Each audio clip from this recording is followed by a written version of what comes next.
야, 쌍! 누가 내 자리에 앉은 거야? 전원 회의장 문이 열리자마자 저는 소리쳤습니다. 회의장 안으로 들어섰습니다. 제 시선은 자연스럽게 첫째 줄 중앙으로 향했어요. 그런데 그 순간 저는 얼어붙었습니다. 제 자리에 김주애가 앉아 있었습니다. 야, 주애야, 왜 너가 내 자리에 앉아 있어? 고모, 저는 보좌관이 앉으라고 해서. 보좌관 동무가 겁먹고 안내한 곳은 마지막 끝자리였습니다. 북한 권력 서열 2인자인 내가 왜 이 지경이 되었을까요? 왜 탈북을 결심하게 되었을까요? 다음 이야기가 궁금하시다면 구독과 좋아요 부탁드려요. 진실을 전하는데 큰 힘이 됩니다.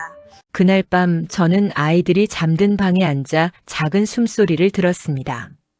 12살 아들, 9살 딸. 천사처럼 평화로운 얼굴이었죠. 하지만 제 머릿속엔 끔찍한 장면들이 스쳐 지나갔습니다. 숙청된 간부들의 자식이 어떻게 되는지 저는 너무 많이 봐왔습니다. 수용소, 탄광, 끝없는 굶주림. 그 아이들의 비명소리가 귓가에 맴돌았어요. 안 돼. 내 아이들만은. 저는 떨리는 손으로 침대 옆 서랍을 열었습니다. 그리고 5년 전 2018년 평창 올림픽 때 받았던 작은 USB를 꺼냈어요. 문재인 대통령님이 조용히 건네주셨던 그것. 당시엔 그저 남측의 선회 정도로 생각했었죠. 하지만 그날 밤 저는 알았습니다. 이게 제 마지막 희망이라는 걸. 그때 저는 북한 고위급 대표단의 일원으로 평창에 갔습니다. 2018년 2월 겨울 올림픽이었죠. 비행기에서 내리는 순간부터 공기가 달랐어요. 평양의 매캐한 석탄 냄새가 아니라 깨끗하고 차가운 겨울바람이었습니다. 개막식장에 들어섰을 때였어요. 남북 선수단이 한반도기를 들고 함께 입장하는 모습을 봤습니다. 여러분도 그 장면 기억하시죠? 텔레비전 뉴스에 크게 나왔잖아요. 그 순간 제 가슴이 뜨거워졌어요. 같은 민족이구나 하는 생각이 들었습니다. 하지만 진짜 충격은 그 다음이었습니다. 다음 날 청와대 방문 일정이 잡혀 있었어요. 서울로 가는 차 안에서 창밖을 봤습니다. 거리를 자유롭게 걷는 사람들, 환하게 웃으며 대화하는 젊은이들, 24시간 불 켜진 편의점들. 우리가 배운 미제의 압박에 시달리는 남조선과는 너무 달랐습니다. 청와대에 도착했습니다. 경복궁 옆 그 건물이었죠. 문재인 대통령님이 직접 나와 맞아주셨어요. 악수하실 때 느껴진 따뜻한 온기가 아직도 기억납니다. 북에선 지도자와 악수한다는 건 상상도 못할 일이니까요. 회담실에서 차를 마셨습니다. 그때 대통령님이 조용히 말씀하셨어요. 부부장님 혹시 어려움이 있으시면 언제든 도움 요청하실 수 있습니다. 그 말씀이 무슨 뜻인지 그땐 몰랐습니다. 그저 외교적 덕담이려니 했죠. 하지만 헤어질 때 대통령님이 제 손에 작은 USB를 쥐어주셨어요.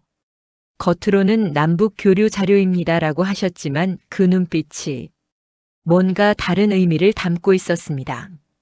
저는 그 USB를 가방 깊숙이 숨겼어요. 수행 간부들 눈에 띄면 곤란했으니까요. 청와대 회담이 끝나고 2층 창가에 잠시 섰습니다. 창밖으로 서울 시내가 한눈에 보이더군요. 남산타워의 불빛, 차들이 자유롭게 오가는 거리, 높은 빌딩들 사이로 보이는 따뜻한 가게 불빛들. 평양에선 밤 10시만 넘으면 거리가 깜깜해지는데 여긴 한밤중에도 환했습니다. 그때 옆에 있던 수행 간부 동무가 낮은 목소리로 속삭였어요. 동무, 너무 오래 보지 마시지요. 저들의 겉모습에 현혹되면 안 됩니다. 저는 고개를 끄덕였지만 마음속으론 이미 흔들리고 있었어요. 현혹이 아니라 진실이 아닐까? 하는 의문이 스멀스멀 피어올랐습니다. 평양으로 돌아가는 비행기 안에서 저는 가방 속 USB를 만지작거렸습니다. 손끝으로 느껴지는 그 작은 물건이 묘하게 따뜻했어요. 왜 그걸 버리지 않고 가져왔는지 그때는 저도 몰랐습니다. 지금 생각하면 그때 이미 제 마음 한구석에 작은 균열이 생긴 거였어요. 평창의 추운 겨울 공기, 청와대 창밖의 자유로운 서울, 문 대통령님의 따뜻한 악수. 그 모든 게 제 안에 조용히 스며들고 있었던 겁니다. 한국에 와서 돌이켜보면 그날이 제 인생의 전환점이었습니다. 평창 올림픽, 여러분은 평화의 축제로 기억하시겠지만 저에겐 자유를 처음 본 날이었어요. 평창 이후 몇 달 뒤 2018년 4월이었습니다. 저는 다시 남쪽으로 갔어요. 이번엔 판문점이었죠. 남북 정상회담 수행원으로요. 여러분도 뉴스에서 보셨을 겁니다. 군사분계선을 넘나드는 그 역사적인 장면들을요. 판문점 도보다리에 섰을 때 묘한 기분이 들었습니다. 발 아래 그어진 하얀 선. 그게 남과 북을 가르는 전부였어요. 그 선 하나를 넘으면 자유이고 이쪽은 감옥이구나 하는 생각이 퍼뜩 스쳤습니다. 회담이 끝나고 잠시 휴식 시간이었어요. 문 대통령님이 조용히 제게 다가오셨습니다. 수행원들이 잠깐 자리를 비운 틈이었죠. 부부장님, 그때 드린 USB 혹시 보셨습니까? 저는 깜짝 놀라 고개를 저었어요. 아직 열어보지 못했다고 말씀드렸습니다. 사실 무서웠거든요. 만약 그 안에 체제 비판 자료라도 있다면 제 목숨이 날아갈 테니까요. 대통령님은 이해한다는 듯 고개를 끄덕이셨습니다. 괜찮습니다. 언젠가 필요할 날이 올 겁니다. 그때 열어보세요. 거긴 길이 있습니다. 그 말씀이 무슨 뜻인지 그땐 정확히 몰랐어요. 하지만 가슴 한구석이 뜨거워졌습니다. 길이라니 탈출로란 뜻일까요? 그해 6월 판문점에서 또 한 번 놀라운 일이 벌어졌습니다. 북미 정상회담이었죠. 트럼프 대통령이 군사분계선을 넘어 북쪽 땅을 밟는 장면, 전 세계가 지켜봤습니다. 저는 그 현장에 있었어요. 트럼프가 오빠 김정은과 악수하는 모습을 바로 옆에서 봤습니다. 트럼프의 자유롭고 거침없는 말투, 격에 없는 웃음. 아, 저게 자유세계 지도자의 모습이구나 싶었어요. 우리 최고 지도자 앞에선 모두가 경직되고 떨지만 트럼프는 달랐습니다. 동등한 인간으로 대화하더군요. 권력도 저렇게 자연스러울 수 있구나 하는 걸 처음 알았습니다. 평양으로 돌아온 그날 밤 저는 처음으로 USB를 열어봤어요. 손이 떨렸습니다. 방문을 잠그고 커튼을 치고 컴퓨터 소리도 최대한 줄였죠. USB 안에는 문서 파일들이 있었습니다. 겉으로 보면 정말 남북 교류 자료 같았어요. 하지만 파일 하나하나를 열어보니 달랐습니다. 암호화된 연락 경로, 탈북 브로커 정보, 제3국 경유 루트, 남한 정착 절차. 그리고 마지막 폴더엔 이런 문구가 있었어요. 혹시 어려움이 생기면 이 경로로 신호를 보내십시오. 우리는 기다리고 있습니다. 저는 그 글을 읽으며 눈물이 핑 돌았습니다. 문 대통령님이 저를 위해 이 모든 걸 준비해 주신 거였어요. 만난 지 몇 시간도 안 된 사람인데 같은 민족이라는 이유만으로. 그날 밤 저는 USB를 침대 밑 깊숙한 곳에 숨겼습니다. 당장 쓸 일은 없을 거라 생각했어요. 그저 만약을 위한 보험 정도로요. 하지만 4년 후 2022년 겨울 그 USB가 제 생명줄이 될 줄은 그때 꿈에도 몰랐습니다. 지금도 가끔 생각합니다. 만약 그날 문 대통령님이 그 USB를 주지 않으셨다면 저는 아마 평양 어딘가 수용소에서 죽었을 거예요. 아이들과 함께요. 판문점의 그 하얀 선, 남과 북을 가르는 그 경계선이 제겐 생과 사의 갈림길이었습니다. 2022년 가을부터였습니다. 제 책상에 별표가 붙은 문건들이 쌓이기 시작했어요. 별표는 간단한 표시지만 당 간부들에겐 공포의 신호입니다.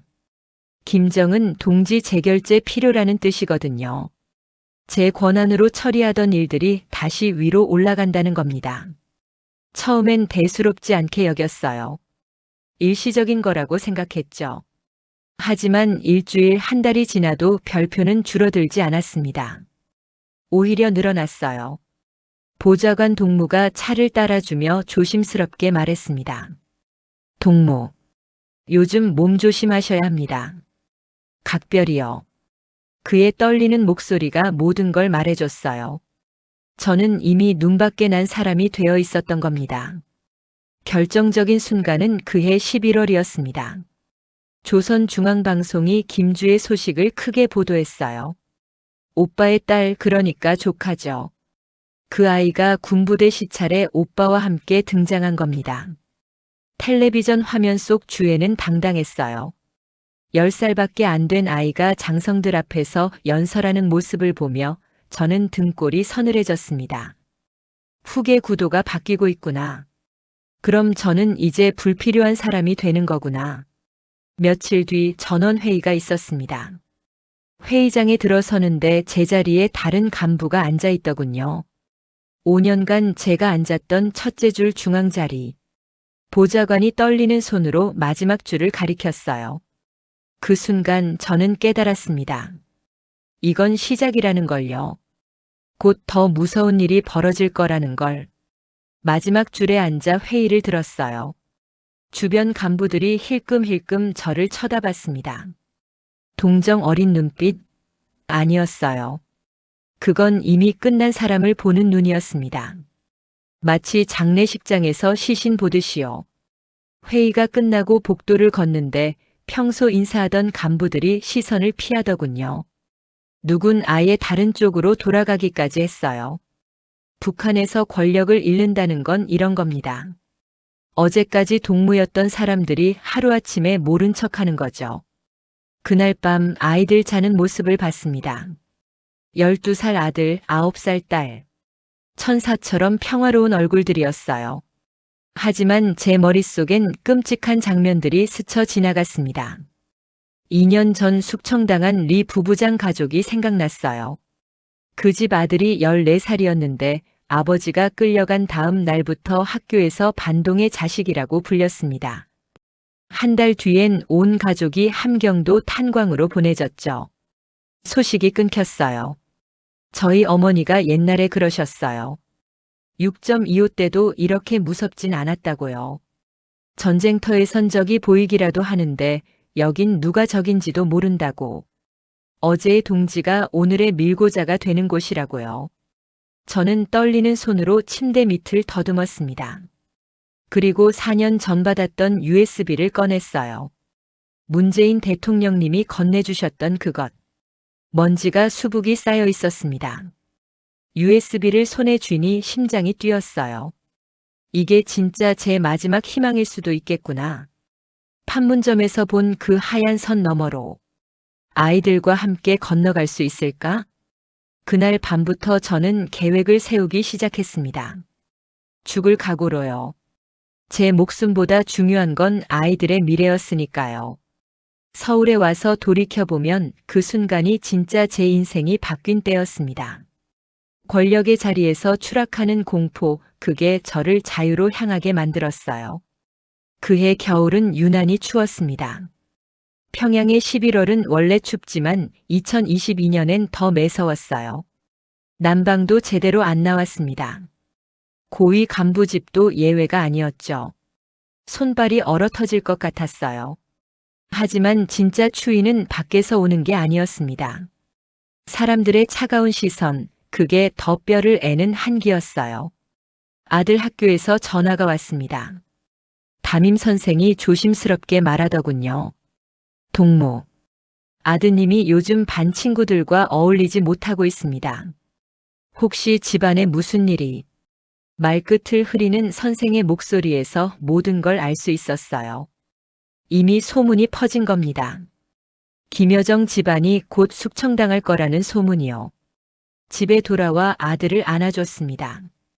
아이가 울먹이며 물었어요. 엄마, 우리 반 애들이 나한테 말 안 해요. 왜 그래요? 할 말이 없었습니다. 12살 아이에게 뭐라고 설명해야 할까요? 내 엄마가 권력을 잃어서 그래서 너도 이제 버려진 아이가 됐다고 말할 수 있을까요? 저는 아이 머리를 쓰다듬으며 거짓말을 했습니다. 괜찮아, 엄마가 다 해결할게. 걱정하지 마. 하지만 제 손은 떨리고 있었어요. 며칠 뒤 평창 올림픽 때 함께 갔던 박 부장 동무가 보이지 않는다는 소식을 들었습니다. 그냥 사라졌다고요. 집도 비어 있고 가족도 흔적이 없다고요. 북한에서 사라진다는 건 한 가지 의미밖에 없습니다. 그날 밤 저는 잠을 이룰 수 없었어요. 박 부장은 제 옆자리에 앉았던 사람이에요. 그 사람도 이렇게 사라졌는데 저라고 예외일 리 없죠. 어머니가 생각났습니다. 함경도 출신이신 어머니는 6.25 때 온 가족을 잃으셨어요. 전쟁통에 뿔뿔이 흩어졌다고요. 어릴 적 어머니가 우시며 말씀하셨죠. 여정아, 가족이 제일 중요하단다. 권력도 돈도 명예도 다 부질없어. 가족만 지킬 수 있다면. 그 말씀이 귓가에 맴돌았습니다. 저는 다시 USB를 꺼냈어요. 이번엔 자세히 들여다봤습니다. 암호화된 연락 경로, 탈북 루트, 남한 정착 절차. 하나하나가 생명줄처럼 보였습니다. 가장 마지막 파일에 이런 문구가 있었어요. 준비가 되시면 이 번호로 암호 문자를 보내십시오. 봄이 왔습니다라고만 쓰세요. 저희가 모든 걸 준비하겠습니다. 손가락이 떨렸습니다. 이 문자 한 통이 제 인생을, 아니, 우리 가족의 운명을 완전히 바꿀 겁니다. 돌이킬 수 없는 강을 건너는 거예요. 하지만 이대로 있으면 죽습니다. 아이들도 함께요. 남편 생각이 났습니다. 그는 체제를 믿는 사람이에요. 당에 충성하는 게 곧 애국이라고 믿는 사람이죠. 만약 제 계획을 알면 틀림없이 막을 겁니다. 어쩌면 저를 신고할지도 몰라요. 눈물이 났습니다. 남편과는 함께 갈 수 없다는 걸 알았거든요. 그 사람도 제 남편이고 아이들 아버지인데. 하지만 선택의 여지가 없었어요. 창밖으로 평양 야경이 보였습니다. 어둠 속에 드문드문 보이는 불빛들. 어릴 적 어머니와 함께 만두를 빚던 추억, 김장철이면 온 가족이 모여 배추를 절이던 기억. 다 버리고 가야 합니다. 하지만 아이들의 미래를 생각하면 선택은 하나뿐이었어요. 저는 휴대폰을 꺼냈습니다. 손이 떨려서 글자를 누르기도 힘들었어요. 하지만 또박또박 입력했습니다. 봄이 왔습니다. 전송 버튼을 누르는 순간 제 인생이 완전히 바뀌었습니다. 이제 돌아갈 수 없는 길을 걷기 시작한 거예요. 지금 생각하면 그게 제가 한 선택 중 가장 옳은 결정이었습니다. 아이들의 엄마로서요. 암호 문자를 보낸 다음 날 답장이 왔습니다. 암호화된 메시지였어요. 3월 중순. 국제경제포럼 일정을 만드세요. 아이들 동반 필수. 손이 떨렸습니다. 드디어 시작되는구나. 죽느냐 사느냐의 도박이. 저는 당장 움직였어요. 선전선동부 부부장 직함을 이용해서 아시아 경제협력 포럼 참석 명분을 만들었습니다. 해외 출장이요.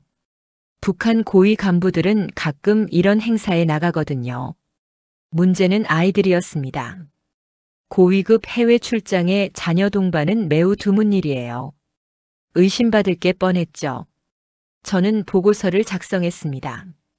자녀 교육적 견문 확대를 위한 동반 출장 허가 요청.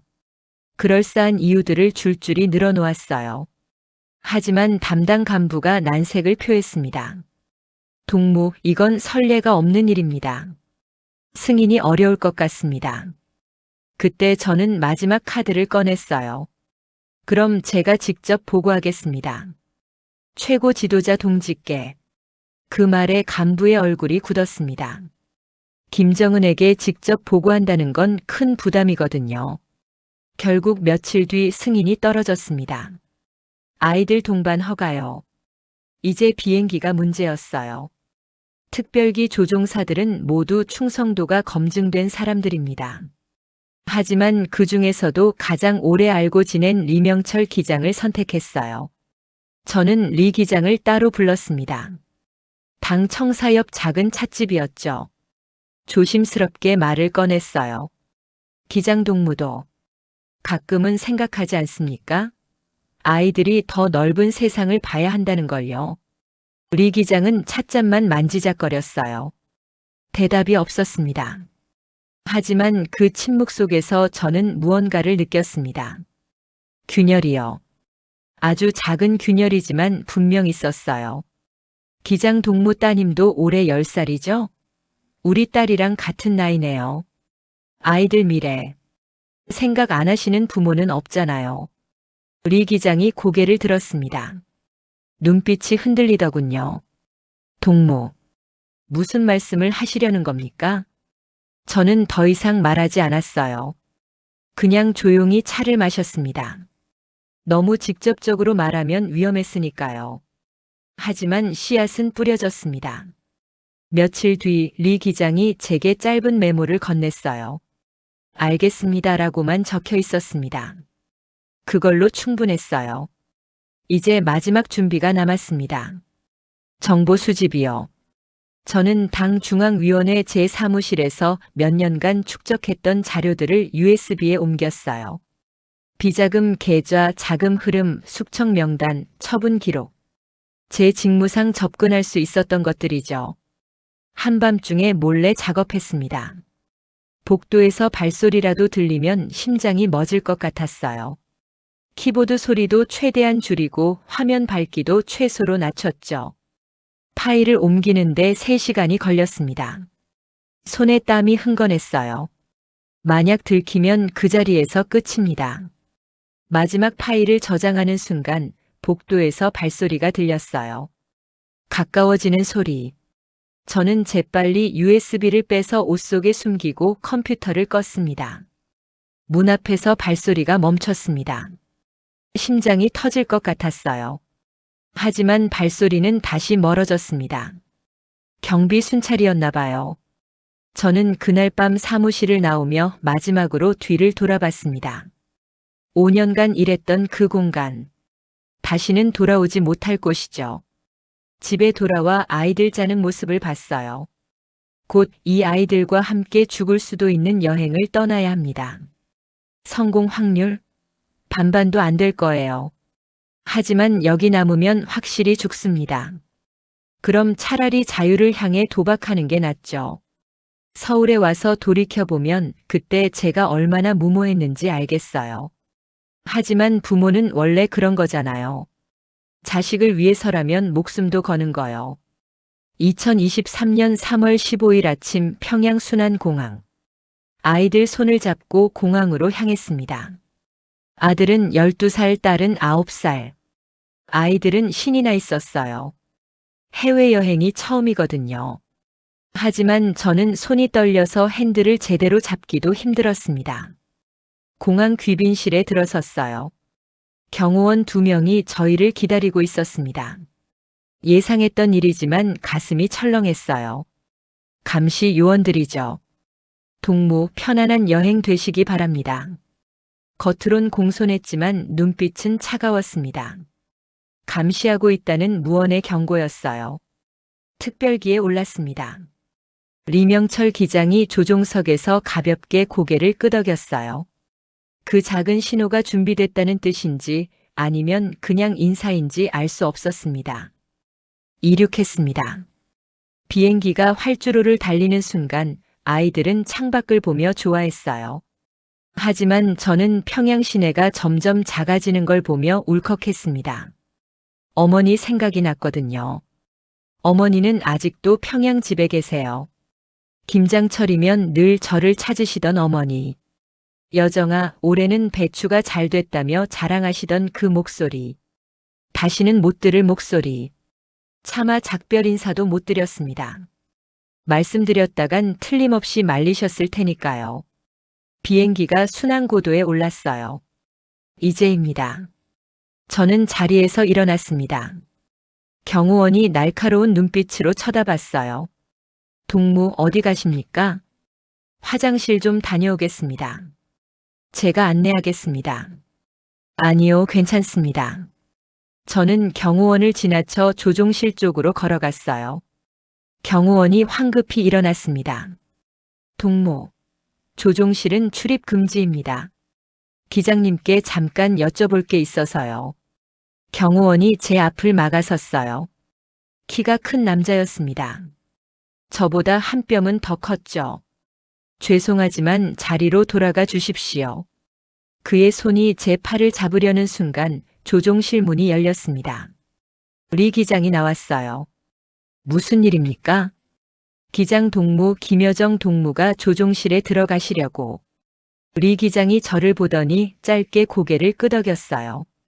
그리곤 경호원에게 말했습니다. 괜찮습니다. 제가 직접 안내하겠습니다. 경호원이 난색을 표했지만 기장 앞에서 더 이상 막을 순 없었어요. 조종실에 들어갔습니다. 문이 닫히는 순간 저는 리 기장을 똑바로 봤어요. 기장 동무, 부탁드립니다. 리 기장은 잠시 망설이더니 고개를 끄덕였습니다. 제 딸도 10살입니다. 저도 아버지니까요. 그 말과 함께 비행기 방향이 바뀌었습니다. 남쪽으로요. 조종실 밖에서 경호원들이 소리쳤어요. 문 여세요. 당장. 문을 두들기는 소리가 요란했습니다. 하지만 리 기장과 부조종사가 문을 막아섰어요. 최대 속력으로 갑니다. 비행기가 급가속했습니다. 기체가 흔들렸어요. 아이들이 놀라 울기 시작했습니다. 저는 재빨리 아이들에게 달려갔어요. 두 아이를 꼭 껴안았습니다. 괜찮아, 괜찮아. 엄마가 있어. 하지만 제 목소리도 떨리고 있었어요. 경호원 한 명이 조종실 문을 부수려 했습니다. 하지만 부조종사가 문을 잠갔고 리 기장은 계속 남쪽으로 비행기를 몰았어요. 김여정 동무, 이게 무슨 짓입니까? 경호원이 고함쳤지만 저는 대답하지 않았습니다. 그냥 아이들을 더 세게 안았어요. 창밖으로 서해가 보였습니다. 검푸른 바다. 그 바다 너머가 자유죠. 엄마, 무서워요. 딸아이가 울먹였습니다. 저는 아이 머리를 쓰다듬으며 속삭였어요. 조금만 참아. 곧 새로운 곳에 도착할 거야. 거긴 아무도 우릴 괴롭히지 않아. 비행기는 계속 남쪽으로 날아갔습니다. 평양 상공을 벗어나고 휴전선을 넘고 서해를 가로질렀어요. 그때 무전기에서 다급한 목소리가 들렸습니다. 북한 항공기 확인.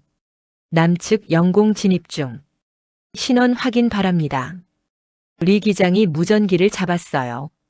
여기는 조선민주주의인민공화국 특별기.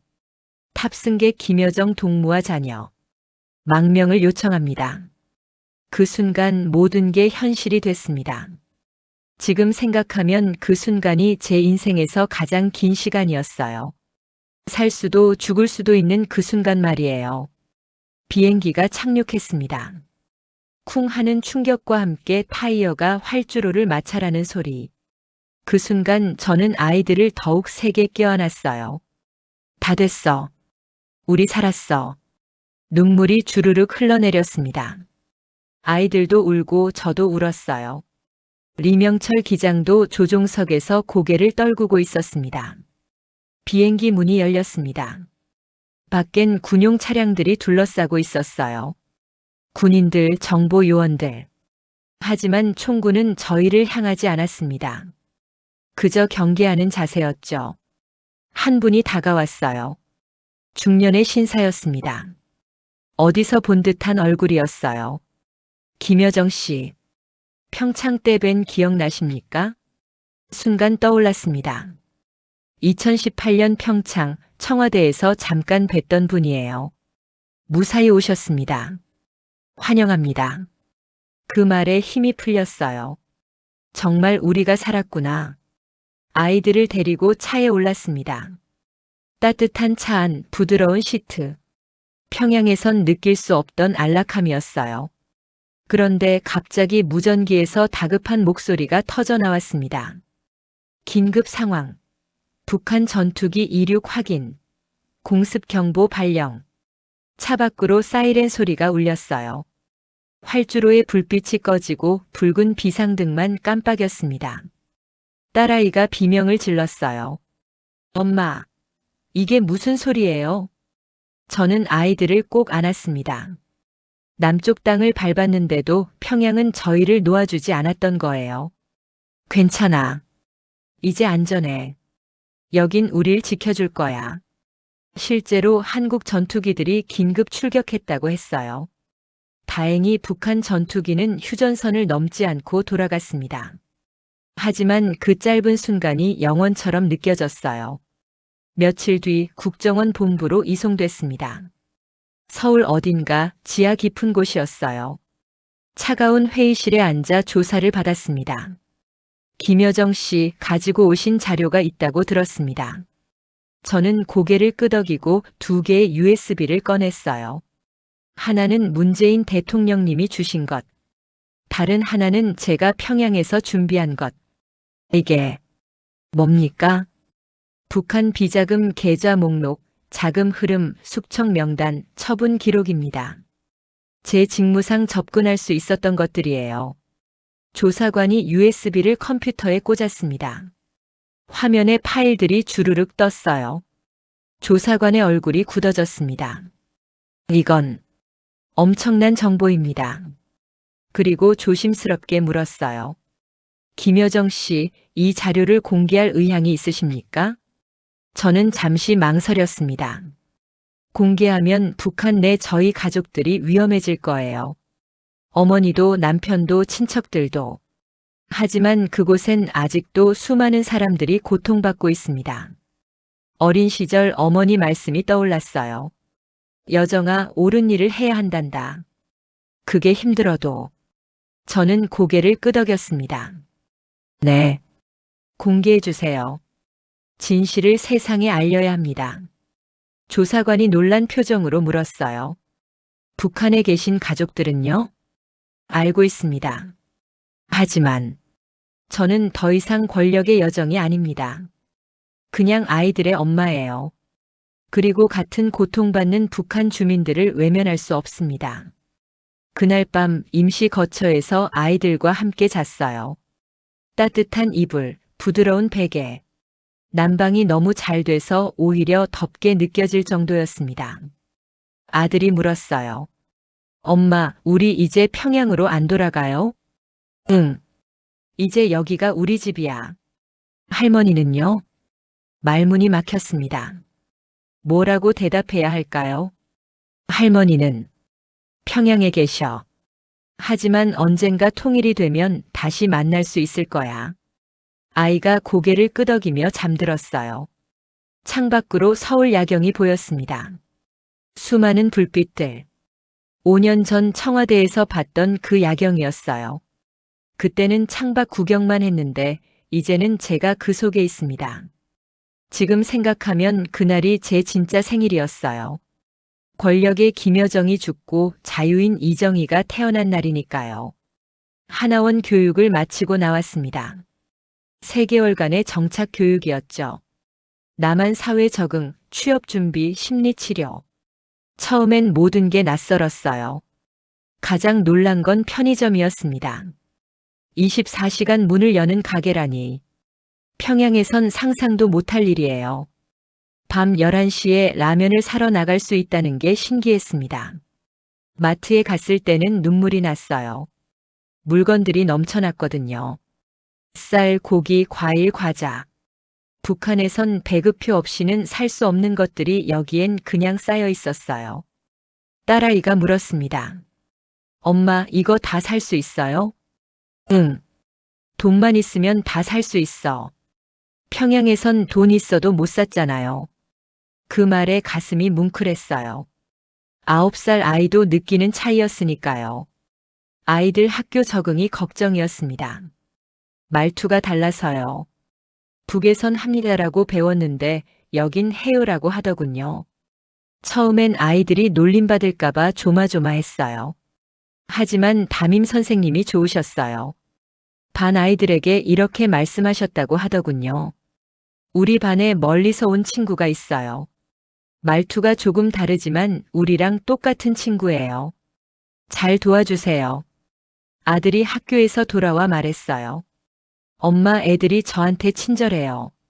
평양 학교랑 달라요. 그 말을 듣는데 눈물이 났습니다. 자유라는 게 이런 거구나 싶었어요. 어느 날 청와대 근처를 지나갔습니다. 5년 전 문재인 대통령님을 만났던 그곳이에요. 그때는 경호원들에 둘러싸여 긴장한 채 들어갔는데 지금은 그냥 관광객처럼 걸을 수 있었습니다. 여기서 문 대통령님이 엄마한테 USB 주신 거예요? 아들이 물었어요. 저는 고개를 끄덕였습니다. 그래. 그 작은 USB가 우리 목숨을 살렸어. 가끔 텔레비전 뉴스를 봅니다. 자유롭게 정부를 비판하는 사람들, 시위하는 사람들. 북한이었다면 당장 수용소로 끌려갔을 거예요. 하지만 여긴 아무도 잡아가지 않습니다. 엄마, 저 사람들 괜찮아요? 대통령 욕하는데. 딸아이가 걱정스럽게 물었어요. 괜찮아. 여긴 자유니까. 생각을 말해도 되는 곳이야. 그게 진짜 자유더군요. 두려움 없이 말할 수 있는 것. 밤이면 가끔 꿈을 꿉니다. 어머니 꿈이에요. 평양집 부엌에서 김치독을 열며 저를 부르시는 어머니. 여정아, 김치 좀 떠가거라 하시는 목소리가 들리는 것 같아요. 깨고 나면 베개가 젖어 있습니다. 어머니께 마지막 인사도 못 드렸어요. 지금쯤 제 소식 들으셨을까요? 딸이 조국 반역자가 됐다는 걸. 가슴이 찢어집니다. 하지만 후회는 안 해요.